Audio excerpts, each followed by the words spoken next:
project. She's like, no, you're going to do it. I'm like, okay. So one piece of paper, and you're going to write down who you think God is. On the other piece of paper, you're going to write down the God of your dreams. Like if you can pretend and make up any, like a dream God, this is how they would be.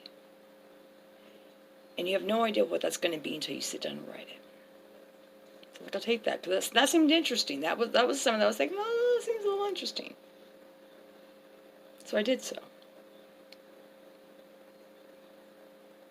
I was Catholic, or recovering Catholic, or I consider myself more of a spiritual person. I don't have a denomination, but I know there's a higher power, and I believe there's aliens too. I believe they coexisted. But that's my feelings. But anyways, I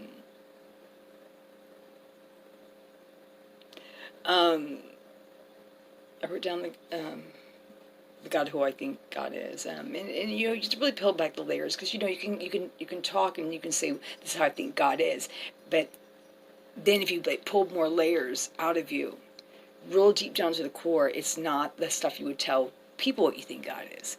There's like, oh, this is what God is, or oh, this is who I am. But if you peel back the layers of you, you're like, oh, there's some icky parts in us. You know what I mean? Well, there's some icky things I had. Like I really thought God's kind of punishing. Like He loves me as long as I do what he you know the book, and I'm not a Bible thumper either. It's a hard read. I tried it a few times. I'm gonna do it. I'm gonna get through it one day. A lot of interpretations. Anyways, but it's very interpretive, I guess. I don't know if I said that right, but so I wrote down. I think really deep down inside of me, like if I did something wrong, like I was gonna kind of be punished. I think a lot of alcoholics and drug addicts, we have that.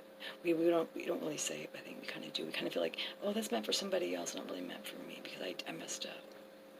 Well, because society tells us we messed up, you know, or our families, or depending how strict your family was. Mine was very strict.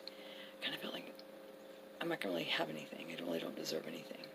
Or if you're brought up with people, tiny things. I mean, there's a lot of factors in there. But I thought, deep down inside, maybe God, because God is almost like a part of our environment in a weird way too, you know what I mean? Because environment, that's how we learn from about God and stuff. So, that God is, like He cares about me, He likes me, He knows I'm good, but good things are really meant for somebody else. And that's also low self-esteem, and that's other issues too.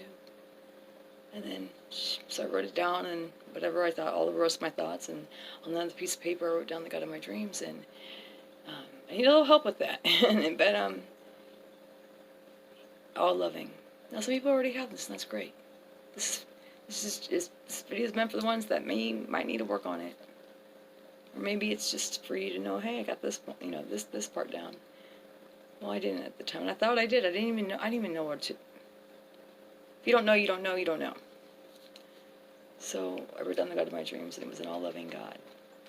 And I wrote down that no matter what I do, I'm not killing people and shit like that, you know what I mean? I don't think He likes that in any ways. But anyways, no point in going to that. If I make a mistake, He's going to forgive me. He's still going to love me. And He wants the best for me. He wants me to have all the abundance and everything, just as much as somebody who's maybe goody two-shoe. And you don't really know anybody, you know. Some people appear to look all great on the outside, and inside sometimes it's not so good. So, be so hard on yourself. But my God was going to, he had a sense of humor, because He does some funny shit. He was I met some funny people that do some funny shit, and they're brought to God. And that He's going to love me no matter what. And that no matter where I'm at, and I'm in some really hard times, He's got me. And it's meant to be. Like that whole horrible few years I went through. that was enough to bring a lot of people to end it. It did, and a lot of people. But I had faith. And it turned out to be a bittersweet symphony. That's part of the book. Because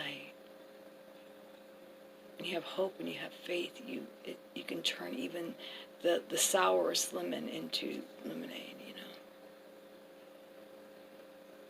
Like I said, worried about things happening to good people so you can become a legend. I won't probably be a legend, but I'm not trying to. I'm trying to make you a legend, you know. But so I wrote down sense of humor and all loving, and the God of my dreams was not really a man or a female, it's just an energy, you know what I mean? And just wonderful things.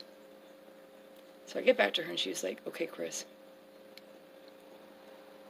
so which God are you going to pray to? And I said, oh, this one, the first one. And she goes, why? And I said, because that's God. I mean, this is the God of my dreams. I mean, I'm going to pray to this first one, you know, the punishing one, you know what I mean? She goes, why? That's because this is God. She goes, oh, are you going to meet God? I said, probably not. And she goes, is everybody, you know, going to go meet him and tell you all about him? I'm like, well, maybe, but probably not. She goes, so, since nobody really knows God here on this earth, I mean, why do you have to pray to this one? Because are you for sure that this is the way he or she or it or they or the spirit is? Why don't you just pray to this one over here? I thought, because there's different religions, there's different everythings, you know, and everyone kind of believes something different. I'm like, she's got a point. Still God. So I'll try this out. I'm going to let the Catholic one kind of chill there for a second. I'm going to go with this one. I mean, that one would work a lot better.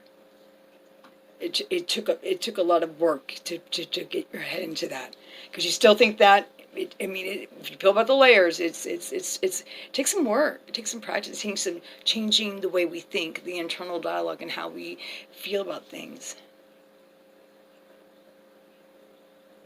And I'll never go back to that one.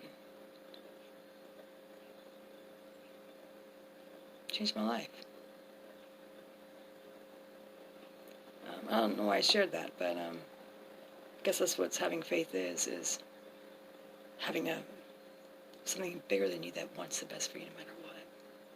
Even if it's you have to watch my other videos. I talk about free will and how that's how you react when things are tough. So that's who you are. Not when times are good and fun. So when times are really tough and the shit's against you and the people are against you, that's when it's the worst times to actually define who you are. Not the best. Best are like little gifts, like, hey, here you go, have some fun. That doesn't show integrity or value or respect or self-respect. I mean, it's when times are tough. And so people do things that they don't want to do sometimes, and that's another topic another time, but I'm just saying for the most part. It's those tough times, that free will, a little bit of everything, that defines who you are. If your family has money, who cares? I mean, that's money.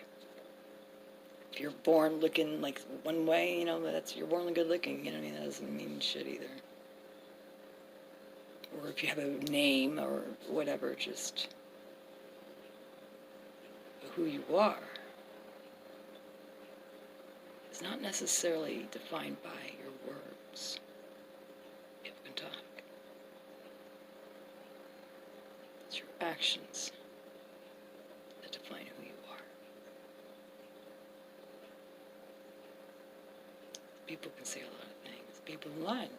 They lie about me. But knowing who you are, I think that's the goal of life. You know, yeah, having families and having money and all that. I mean, that stuff's great. Sometimes that stuff can make things even worse. Doesn't matter who's right with you. I realize that. I've had nobody right with me at one time. That's when I really realized who I was. Because the world's going to test you. It's the job to test you. I mean, God, you have to have bad to know when you have good. Don't be afraid of challenges. You have to embrace them. Be like, okay, yeah, you want to see who I am? I want to show you who I am right now. So when obstacles come, or future, just, I mean, really, it's very kind of simple. It's kind of basic, just.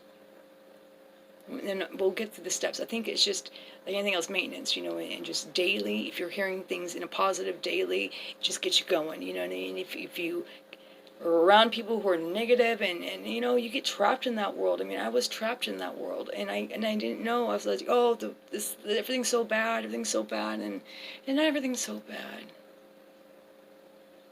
And everything's so bad, then you have everything that might need to change, one thing at a time. Just one thing at a time. You know what? I'll tell you, I'm going to leave this kind of off topic, but this is my last recommendation, suggestion. Here, you just suggest anything. Well, you know what? Then you have a show and you suggest, okay? Just don't copy my shit. I love you more. Don't copy my shit. Don't copy my shit.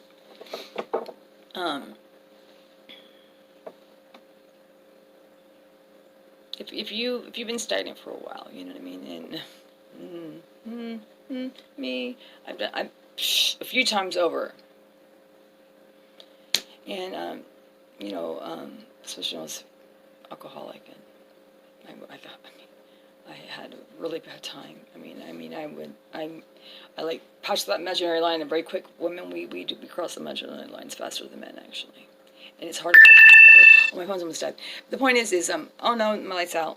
Oh, can I put my light back on? Oh, I might have to hold you horizontally for a second. I'm sorry, everybody. I'm so sorry. Can y'all see me? Can y'all see me? Okay. Is it lighting up? No. Okay. Sorry. Okay. That's not really a good angle. I don't really. I could take selfies, guys, but not a lot of selfies. Okay. That one's a little bit better. I mean, it's just the shininess. Well, I don't care. I kind of care. Okay, I do care. But I can also get over it, too.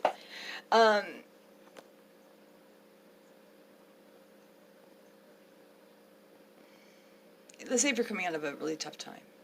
Let's say if you haven't been really proactive about anything for a while. It's like you've just been drinking or whatever. Whatever you've been doing. Or kind of depression.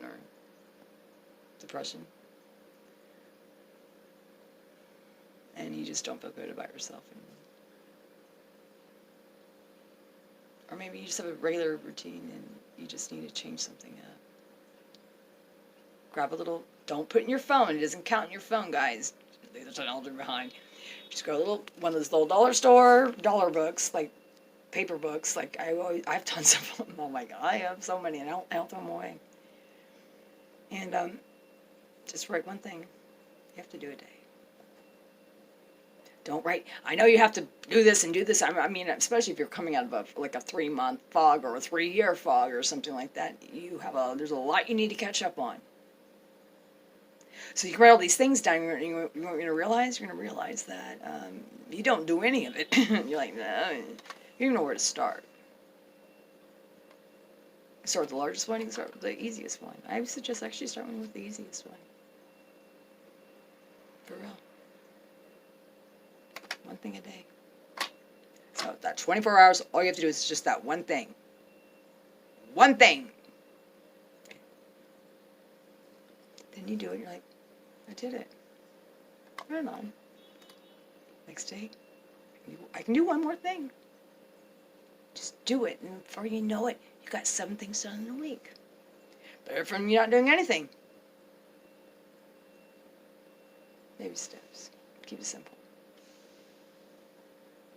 Anyways, I just try to give you guys things that work for me.